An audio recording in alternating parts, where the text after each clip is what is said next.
बिस्मिल्लाहिर्रहमानिर्रहीम, अस्सलाम वालेकुम नाज़रीन। आप लाइव प्रोग्राम देख रहे हैं। मैं इमरान खान हूँ। वज़ीर आज़म पाकिस्तान इमरान खान साहब का इस्तीफ़ा मांगा था अपोजिशन ने, फिर उन्होंने अपने इस्तीफ़े देने का फ़ैसला किया। वज़ीर आज़म ने कहा मैं इस्तीफ़ा नहीं दूंगा, फिर अपोजिशन ने फैसला किया वो भी इस्तीफ़ा नहीं देंगे।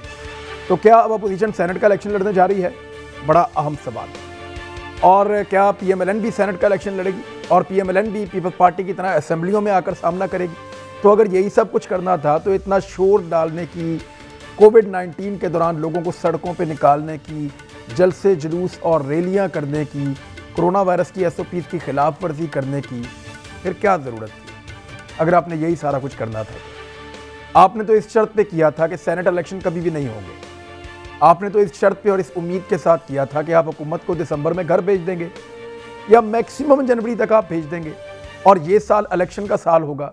अगर ये सारा कुछ नहीं होना था और आपने ऐसे ही हार मान लेनी थी तो फिर लोगों की जानों को खतरे में डालने की क्या ज़रूरत थी? अब नवाज शरीफ साहब जो है वो पाकिस्तान वापस नहीं आए। 2020 की एक बड़ी ख़ास बात यह है, नवाज शरीफ साहब ने जनवरी में पाकिस्तान वापस आना था 2020 की, लेकिन ये पूरा साल मियां नवाज शरीफ साहब बड़ी कामयाबी से लंदन में गुजार गए। ना सिर्फ उन्होंने लंदन में गुजारा बल्कि मुलाकातें की, बड़ी अहम मुलाकातें की और उसके अलावा उन्होंने पॉलिटिक्स की। उन्होंने मुल्की सियासत के अंदर भरपूर हिस्सा लिया। एक एक घंटे की लंबी उन्होंने तकारीर की और अपनी पूरी पार्टी को गाइडेंस भी देते रहे। अपनी बेटी को बड़ी कामयाबी के साथ रीलॉन्च किया और इसी तरह से मियां नवाज शरीफ साहब वापस नहीं आए। अब मियां नवाज शरीफ साहब का पासपोर्ट कैंसिल करने की बात की शेख रशीद अहमद साहब ने। मेरी इन्फॉर्मेशन के मुताबिक मियां मोहम्मद नवाज शरीफ साहब का जो पासपोर्ट है उसकी मियाद ख़त्म होने वाली है। वो ज़ायदुल मियाद होने वाला है 21 फरवरी 2021 को, यानी फरवरी के तीसरे हफ्ते में ये पासपोर्ट खुद ही ख़त्म हो जाएगा।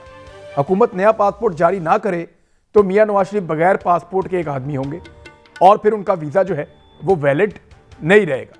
फिर मियां नवाज शरीफ साहब बाहर रह सकते हैं या उनके पास जो ऑप्शन हैं वो 4 रह जाती हैं। नंबर 1, वो नए पासपोर्ट के लिए अप्लाई करें, वो तो हुकूमत उन्हें देगी नहीं क्योंकि इश्तिहारी और मफरूर हैं, उनको हुकूमत पासपोर्ट नहीं देगी। नंबर 2, मियां नवाज शरीफ साहब वहाँ पे असाइलम के लिए अप्लाई कर दें, सियासी पनाह हासिल करने बरतानिया में।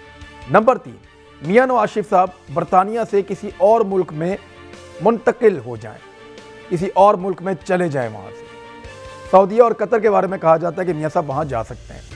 और चौथी ऑप्शन यह है कि वो पाकिस्तान वापस आएँ, अपने मुकदमात का सामना करें, लॉन्ग मार्च के अंदर हिस्सा लें और पीपल्स पार्टी के साथ इस्तीफ़ों के मामले के ऊपर बातचीत करें। मेरे साथ जो मेहमान मौजूद हैं उनमें सबासी पाकिस्तान तहरीक इंसाफ से, चौधरी जाफर इकबाल मुस्लिम लीग नून से, अखूनज़ादा चट्टान पाकिस्तान पीपल्स पार्टी से आज के प्रोग्राम में मौजूद हैं। आप तीनों मेहमानों का बहुत शुक्रिया। मैं सबसे पहले चौधरी जाफर इकबाल साहब, फैसला किया वज़ीर दाखिला ने कि नवाज शरीफ साहब का पासपोर्ट कैंसिल कर दिया जाएगा क्योंकि उनको अदालत बुला रही है, वो नहीं आ रहे, उनको जो भी बुला रहा है वो जवाब नहीं दे रहे, किसी किस्म का नोटिस वसूल नहीं कर रहे, किसी कानून को खातिर में नहीं ला रहे, तो उन्होंने कहा जी फिर पासपोर्ट ही कैंसिल होगा।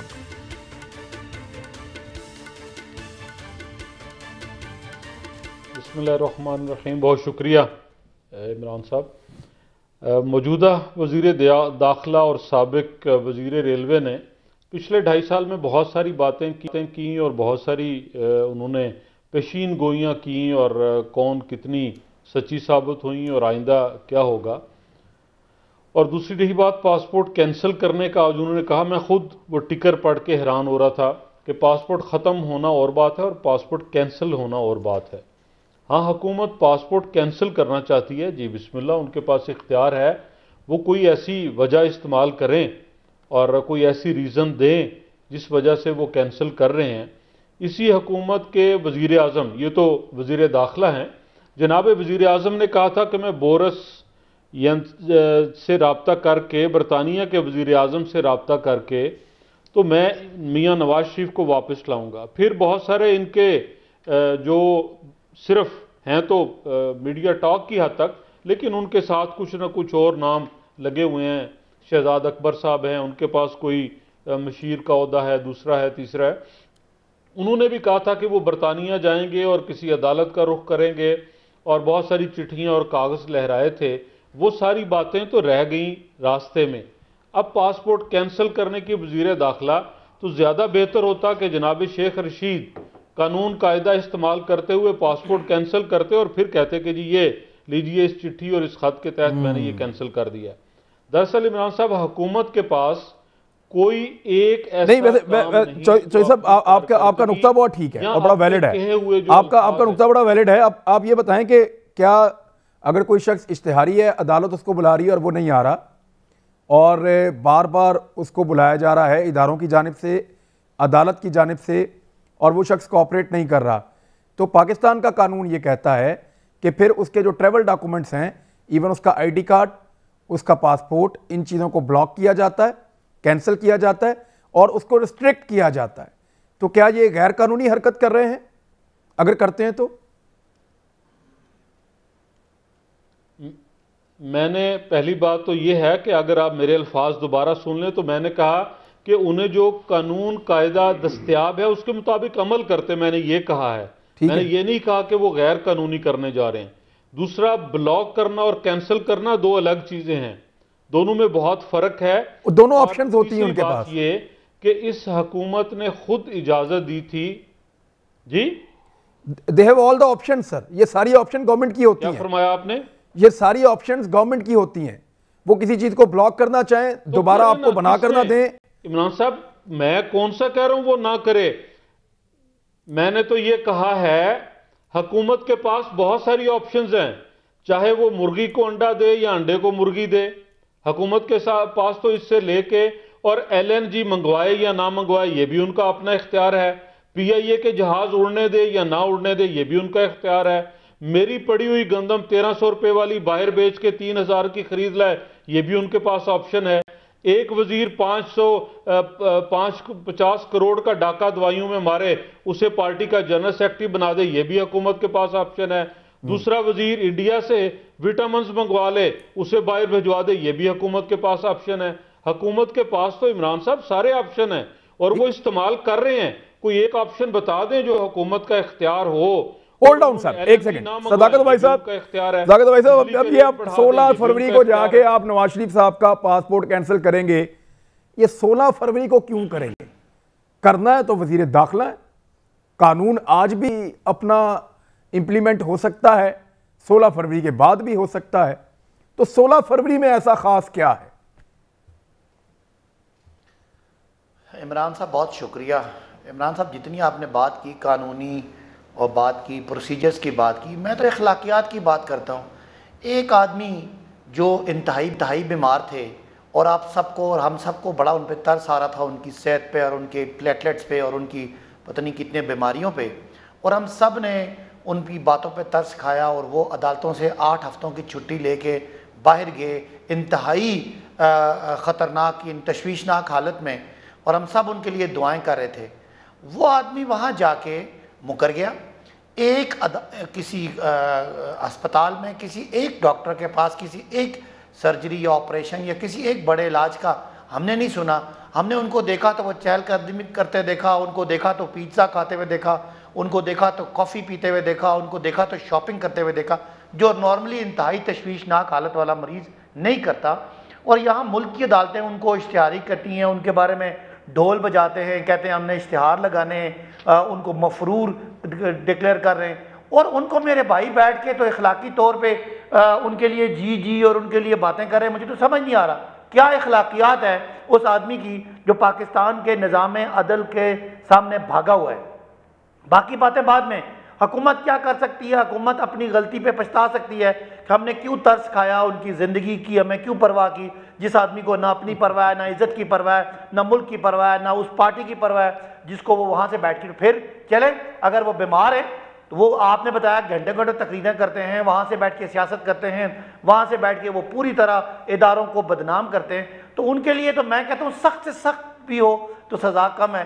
तो आपने जो कहा, मुझे तो एग्जैक्टली नहीं पता कि ये डेट का क्या इशू है, लेकिन मुझे ये पता है इखलाकी तौर पे नवाज शरीफ साहब का को डिफेंड करना किसी बंदे के लिए ऐसे ही है जैसे किसी मफरूर डाकू को, चोर को जो यहाँ से भाग गया हो, बंदे मार के चला गया हो या लूट मार करके चला गया हो, ऐसे ही है। क्योंकि अगर वो हैं, वो आएँ, अपने आप को पेश करें, अपने आप को डिफेंड करें, हमें गलत साबित करें, अदालतों को गलत साबित करें, लेकिन वो जो है मफरूर भी हैं, और एक तो चोरी ऊपर से सीना जोरी, तो मैं तो समझ से चले कल एक जो पीपल्स पार्टी की तरफ से भी कल मुतालबा है कि मियां नवाज शरीफ साहब वापस आए, लॉन्ग मार्च में हिस्सा लें। उनकी वापसी के साथ इस्तीफों के मामले को किया गया। अखूनज़ादा चट्टान साहब के आपको आपकी पार्टी को भी लगता है कि मियां साहब उतने बीमार नहीं हैं कि वो पाकिस्तान आकर अपने केसेस का या सियासत के मैदान में आपका साथ ना दे सकें और केसेस का सामना ना कर सकें?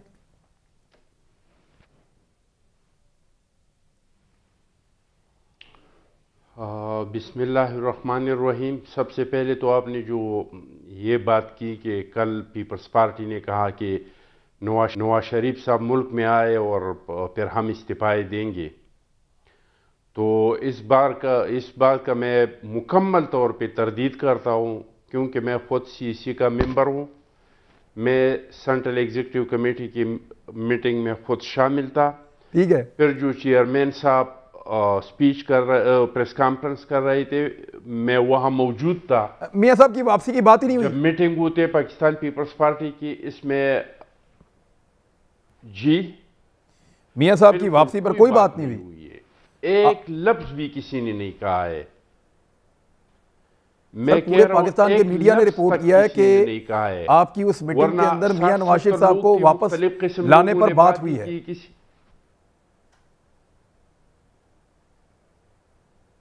मैं कह रहा हूं कि मैं CEC का मेंबर हूं, मैं मीटिंग में था, मैं किसी का सुनी सुनाई बात तो नहीं कह रहा हूं। आज अब ये आप चेयरमैन साहब का वो प्रेस कॉन्फ्रेंस निकाल ले, मैं पीछे खड़ा हूं।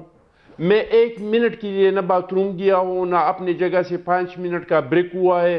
अगर वहां पे ब्रेक के टाइम में किसी ने किसी के कान में कहा है तो मुझे नहीं पता। ठीक है। बाकी लोगों ने बहुत सारी बातें की, लेकिन ये कि किसी ने क्या कहा मीटिंग्स में ये नहीं कहा जाता है। एलामिया क्या जारी हुआ, जो मीटिंग में तो कुछ भी हो, ठीक है, वो आप लोगों के सामने है कि तो वो आप लोगों के सामने है कि वही वहां पे फैसली हुई। बाकी मैंने क्या कहा, कायरा साहब ने क्या कहा, एतजाज हसन साहब ने क्या कहा, चट्टान साहब मीटिंग पे आ जाए, ठीक है, वो छोड़ दें उनको। लोगों ने क्या कहा वो एक अलग बात है, लेकिन आपका जो मुश्तरका एलामिया है वो उसको देख रहे हैं, उसको देख रहे हैं। आप लोग अब सेनेट का इलेक्शन लड़ने जा रहे हैं। सर, आपने तो जनरल इलेक्शन करवाना था पाकिस्तान में, और दिसंबर के अंदर बिलावल भुट्टो जरदारी ने वादा किया था कि इमरान खान को हम निकाल देंगे, और फरवरी के अंदर इलेक्शन हो रहा होगा पाकिस्तान में। अब आप सेनेट इलेक्शन करवा रहे हैं। फजलुर रहमान साहब ने कहा था कि किसी सूरत के अंदर हम सेनेट इलेक्शन जो है वो नहीं होने देंगे, लेकिन अब सेनेट इलेक्शन के अंदर आप लोग हिस्सा ले रहे हैं। हम क्या समझेंगे, PDM जो है वो एक कदम पटी है या उन्होंने अपनी हिकमत अमली तब्दील की है? मैं आपको अपना, अगर आप मुझे 1 मिनट देंगे कि मैं आपको अपना हिकमत अमली बताऊं कि PDM का हिकमत अमली क्या है, और हम किसी और पार्टियों की तरह हवा में बातें नहीं करते। मैं वही हिकमत अमली आपको बताऊंगा जिस पे हम तमाम ने साइन किए। ठीक है। इसमें इमरान भाई क्या है, 1 नंबर पे है कि APC सेलेक्टेड वज़ीर आज़म इमरान नियाज़ी को पूरी तौर पर इस्तीफ़ा का मुतालबा करती हैं। ठीक है। दूसरा हमारा है कि मुत्तहिदा अपोजिशन मुदगिर एहतजाज तहरीक का आगाज का ऐलान करती हैं। वकला, ताजर, किसान, मजदूर वगैरह वगैरह को शामिल किया जाए। अक्टूबर 2020 से पहले सिंध, बलूचिस्तान, खैबर पख्तूनख्वा और पंजाब में मुश्तरका जलसे मुनक़िद किया जाए। दिसंबर 2020 से दूसरे मरहले में बड़े एहतजाज, अवामी मुजाहरे होंगे और अवाम के साथ मिलकर पूरी मुल्क गिर एहतजाज किया जाएगा। जनवरी 2021 में इस्लामाबाद की तरफ फैसला कुन मार्च होगा। सेलेक्टेड हुकूमत की तब्दीली के लिए मुत्तहिदा हिज़्ब इख्तिलाफ पार्लियामान के अंदर और बाहर तमाम सियासी और जमहूरी ऑप्शन इस्तेमाल करेगी, जिनमें अदम एतमाद की तहरीक और मुनासिब वक़्त पर इज्तिमाई इस्तीफ़े का ऑप्शन भी शामिल है। ये है हमारा एलामिया। ये इस्तीफ़ाओं का ऑप्शन, ये हमारा आखिर में से भी आखिरी ऑप्शन है। ठीक है। लेकिन अब मैं सबका नहीं कह रहा हूं, लेकिन जर्नली मीडिया ने जो है वो हमारा सबसे अव्वलनी और अपोजिशन भी जोर दे रही है, मीडिया ने भी गुलगुला मचा रखा है। भाई आप लोग क्यों लड़ रहे हैं इलेक्शन, आप सेनेट में क्यों जा रहे हैं? कहाँ इसमें लिखा है कि हम सेनेट के इलेक्शन नहीं लड़ेंगे? कहाँ यहाँ पे लिखा है कि हम ज़िमनी इलेक्शन नहीं लड़ेंगे? हम ज़िमनी इलेक्शन नहीं लड़ेंगे तो क्या PTI के लिए खुला मैदान छोड़ दे कि इनके MPs मुंतखब हो जाए? चट्टान साहब, ये तो हुकूमत जा रही थी सर। मैं वही तो, हमें कंफ्यूजन ये हो गया है। हमें जो आप लोगों ने बताया था, हमें आप लोगों ने बताया था कि दिसंबर में हुकूमत चली जाएगी, जनवरी फरवरी में नया इलेक्शन हो राजस्थान में, और जनरल इलेक्शन के बाद पीटीआई पीपल्स पार्टी की या पीएमएलएन की हुकूमत आ जाएगी और फिर पीटीआई का हमेशा के लिए सपा चट हो जाएगा। हमें तो ये बातें आप लोगों ने बताई थी सर। अब आप लोग कह रहे हैं कि ज़िमनी इलेक्शन भी लड़ने हैं, सेनेट इलेक्शन भी लड़ने हैं। मैं ये कह रहा हूं कि फिर या तो आप तस्लीम करें कि आप कामयाब नहीं हुए अपनी पहली हिकमत अमली में, अब आप दूसरी हिकमत अमली के तहत हुकूमत को किसी और वक्त पे गिराएंगे, अब आपसे नहीं गिर रही। ब्रेक के बाद आते हैं, ब्रेक के बाद बात करते हैं। वेलकम बैक नाजरीन। अब पीपल्स पार्टी और पीएमएलएन, सर मैं माजरत के साथ ऐसे बात कर रहे हैं जैसे ये इस्तीफे मीडिया का आइडिया था और मीडिया ने कहा कि इस्तीफे आप लोग देने जा रहे हैं और मीडिया ने उसकी अनाउंसमेंट की और आप लोग तो कहीं इसका तस्करा ही नहीं कर रहे थे। मुझे अच्छी तरह याद है मरियम नवाज साहबा ने इसका तस्करा किया था। आर्या पार मरियम नवाज ने कहा था, नवाज शरीफ साहब ने तकरीर में कहा था कि जैसे ही इस्तीफे सारे जमा हो जाएंगे तो मौलाना फजलुर रहमान साहब को दे दिए जाएंगे, फिर लॉन्ग मार्च होगा और मौलाना फजलुर रहमान साहब ये लॉन्ग मार्च के इख्तिताम पे इस्तीफे जो हैं वो स्पीकर कौमी असम्बली के हवाले कर देंगे। तो इससे हमें लगा कि ये हुकूमत अब जाने वाली है, क्योंकि अगर इतने बड़े इस्तीफे आ गए, पीपल्स पार्टी, पीएमएलएन, फजलुर रहमान साहब, बाकी जमातें, तो फिर इलेक्शन तो जनरल ही होंगे, दूसरे नहीं होंगे। तो चौधरी साहब, हमारे समझने में गलती हो गई, आपकी असेसमेंट ठीक नहीं थी।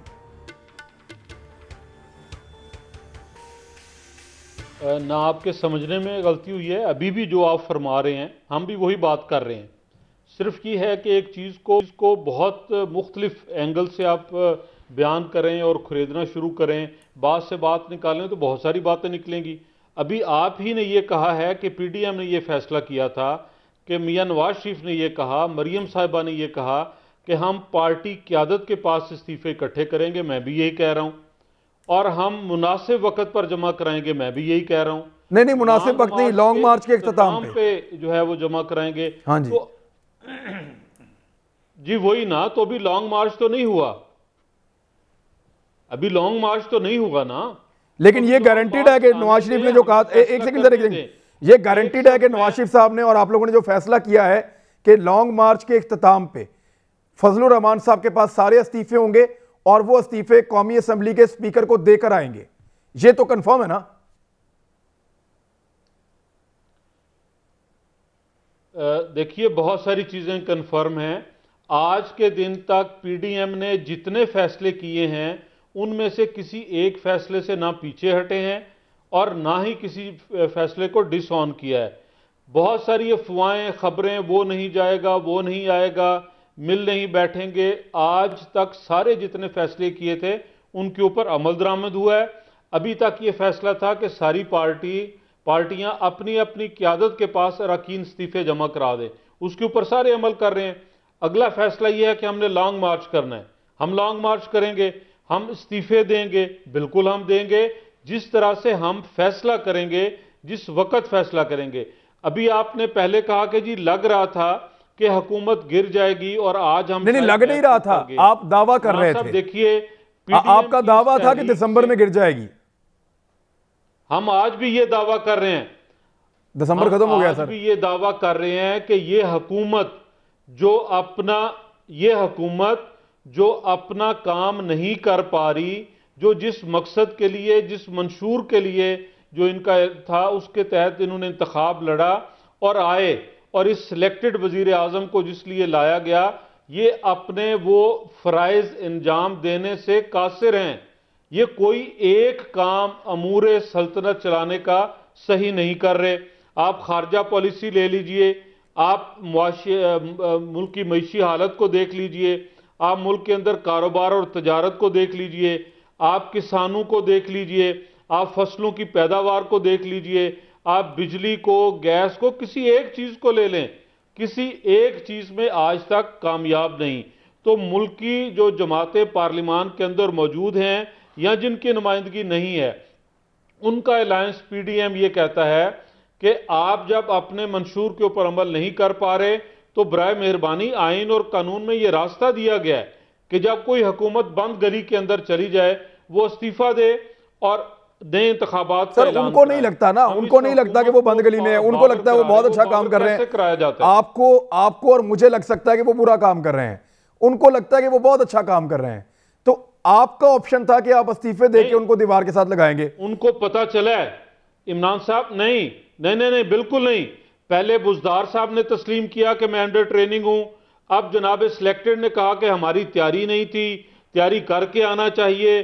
तो वो सारी चीजें खुद मान रहे हैं, और कैसे वो मानेंगे? और अब उनको ये कहना, अगर सर ये जो स्टेटमेंट है ना, ये जो इमरान खान का स्टेटमेंट है कि हमारी तैयारी नहीं थी और पता नहीं चलता, हुकूमत इतना अरसा गुजर गया, आप समझ आ, ये नवाज शरीफ साहब का भी सेम स्टेटमेंट था। जब उन्होंने 2-2.5 साल गुजारे थे तो उन्होंने भी एग्जैक्टली ये स्टेटमेंट दिया था। मेरे पास शायद पड़ा हुआ, मैं भी आपको सुनवा भी देता हूँ सदाकत भाई साहब। लेकिन सदाकत भाई साहब, जब नवाज शरीफ साहब ने, सुन लीजिए जी, सुन लीजिए, नवाज शरीफ साहब ने जब ये कहा, किसी और कॉन्टेक्स्ट में कहा, उस वक्त तक नवाज शरीफ साहब मुल्क की टैक्स कलेक्शन बढ़ा चुके थे। उस वक्त तक नवाज शरीफ साहब बिजली के कारखाने लगाने का अमल शुरू कर चुके थे। उस वक्त तक नवाज शरीफ साहब गवादर से लेके काशगर तक सी पैक के मंसूबों पे अमल करा रहे थे। उस वक्त तक नवाज शरीफ साहब कौमी असम्बली के अंदर मौजूद पार्लिमानी जमातों को 20वीं दफा एक मेज पर बिठा चुके थे। जी सदाकत भाई साहब, आप ये क्यों नहीं कर पा रहे? मुल्क के अंदर दहशतगर्दी के खात्मे के लिए काम कर चुके थे। जी सदाकत भाई साहब, आप ये क्यों नहीं कर पा रहे? कराची का अमन बहाल करने के लिए मियां नवाज शरीफ साहब अमल कर चुके थे। क्यों नहीं कर पा रहे सदाकत भाई साहब? खान साहब, ये एक रटी रटाई बात है। मैं आपको समझाता हूँ कि अगर आपने कोई एक सवाल ले लेना, उसका जवाब दूँ। सबसे पहले मईशत की बात है, तो मईशत पूरी दुनिया की जब नेगेटिव जा रही है और कोरोना की वजह से पूरी, आप गंदम का जवाब दे दें उस सदाकत अब्बासी साहब। मैं आता हूँ, आप गंदम और आटे का जवाब दे दें। जी मैं एक सवाल सारी कौम का है, मैं किसान हूं, मेरा ये सवाल है, मेरे से आपने 1300 रुपए मन गंदम खरीदी, आज मैं 2700 रुपए खरीद रहा हूं, मुझे इसका जवाब दे दें। दें जी जवाब, इसका जवाब आपको देना पड़ेगा। आप मुझे मौका दें, आप मुझे मौका दें जी। सबसे पहले इमरान खान साहब, पूरी दुनिया कोविड में आई और नई चीज थी, वहां लीडरशिप का इम्तहान था कि लीडरशिप उसको कैसे देखती है। इमरान खान साहब ने मैंने गंदम का पूछा, कोविड का नहीं। मजाक उड़ा। सदाकत अब्बासी साहब गंदम, अभी मुझे बात करने देना, मैं सदाकत आपको अब्बासी जवाब दे साहब रहा हूं, गंदम, मौका देना। सदाकत अब्बासी साहब गंदम, कोविड नहीं, कोविड नहीं, कोविड नहीं, कोविड नहीं, गंदम मेरे मुल्क के अंदर मौजूद थी। मैं किसान हूं। सर दें जवाब, आप देखें, अपोजिशन का हक है सवाल पूछना है, जवाब आपको देना पड़ेगा। आज मुझे 2700 रुपए की मिल रही है। नहीं, वो सवाल पूछ के जवाब का मौका देना, जवाब का मौका देना। चलें जवाब ले लें जी, नहीं दें जवाब। अच्छा, पहले हिस्से में इन्होंने मईशत की बात की, तो इनको बताना था। मैं गंदम का पूछ रहा हूं। मैं देखे ना मियां साहब, अपना चौधरी साहब, आपको हर बात जवाब देने का पाबंद तो नहीं है, मुझे अपनी बात करनी है ना। नहीं सर, अपोजिशन के सवालों का जवाब हुकूमत को देना पड़ेगा सर।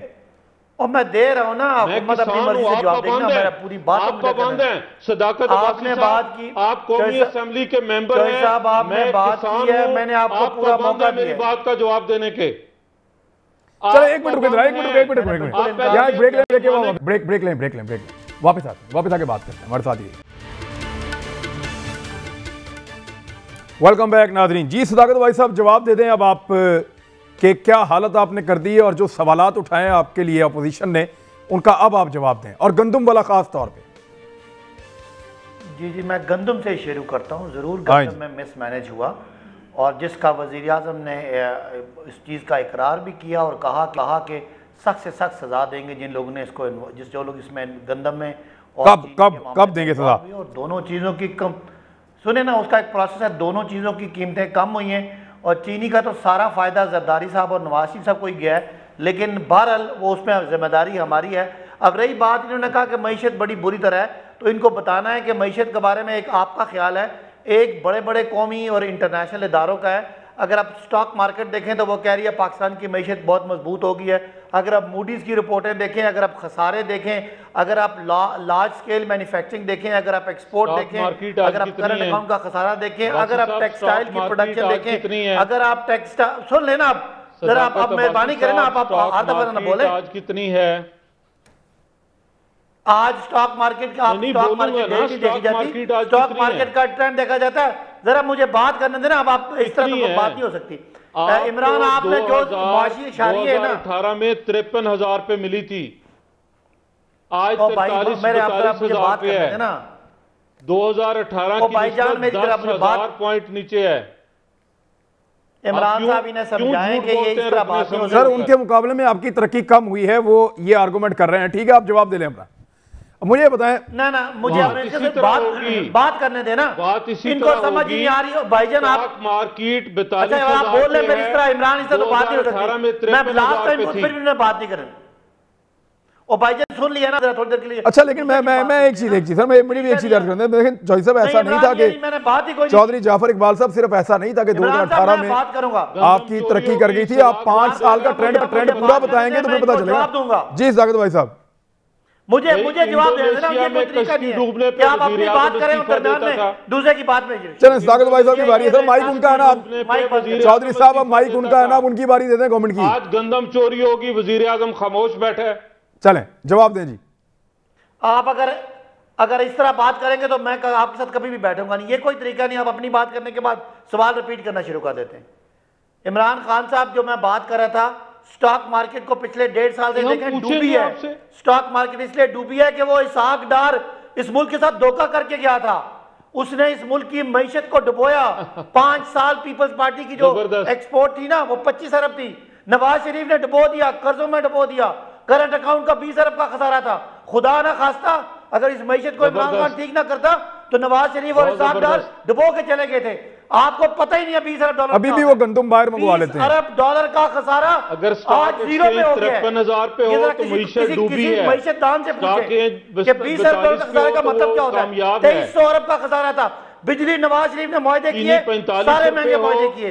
LNG में शाहिद खाकान ने 2 नंबरी की, आज वो केस भुगत रहे हैं। नवाज शरीफ यहाँ से भाग गया, इसहाक डार यहाँ से भाग गया।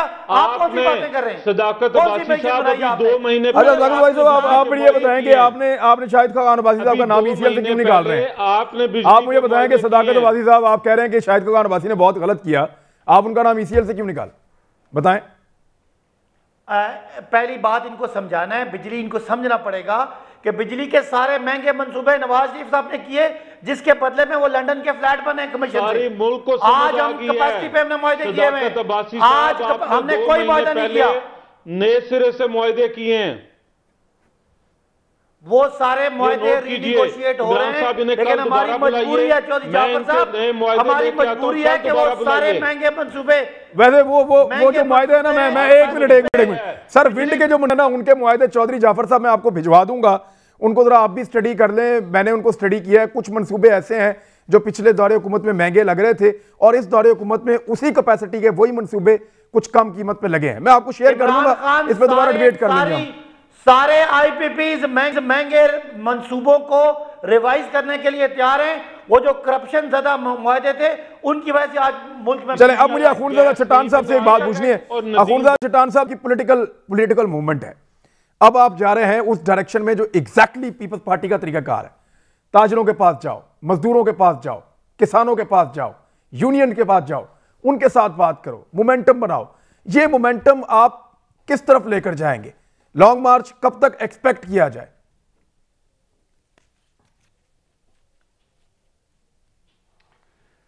देखिए जी, ये जो एहतजाज है ये सिर्फ हुकूमत को गिराने के लिए नहीं है। ये हमारे मुतालिबात जो है वो ये है कि इस मुल्क में आईन और कानून का बालादस्ती होना चाहिए। जिस इदारे का जो काम है वो अपना काम करे, जिसका जो इख्तियारात है वो अपना इख्तियारात इस्तेमाल करे। और इसके लिए हम जदोजहद कर रहे हैं इंशाअल्लाह ताला, और इसके नताइज सामने आ रही है। ये अभी जो ख्वाजा आसिफ साहब को गिरफ्तार किया, ये जो नवाज शरीफ साहब के पासपोर्ट को ये लोग कैंसल कर रहे हैं, ये हर रोज़ जो इनके वज़रा की चीख ही निकल रही है। असल में वजह क्या है? वजह यह है कि इस हुकूमत की कारकर्दगी नहीं है। इसकी कारकर्दगी हर सेक्टर में, जिस तरह चौधरी साहब ने कहा, बिल्कुल हर सेक्टर में इसके कारकर्दगी सिपर है। उन्होंने इसका सिर्फ ये हल निकाला है कि पता नहीं कहाँ से किराए के स्पोक्समैन पैदा किए और सारा दिन बैठ के झूठ बोलते हैं, गलत फिगर्स देते हैं और कहते हैं कि मार्केट में इतना झूठ बोले कि सच्चाई का किसी को पता ही नहीं चले। जितना जोर ये लोग इस चीज़ पे दे रहे हैं, अगर इतना अपना कारकर्दगी पे देते जितना ये इमरान खान, तो शायद हालात किसी और तरफ चले जाते। मेरे पास खत्म हो गया अनफॉर्चुनेटली, दोबारा बात करेंगे इंशाल्लाह। कल जायजा लेते हैं कि 2021 और 2020 में पाकिस्तान कहाँ गया। अपना ख्याल रखिएगा। अल्लाह हाफ़िज़।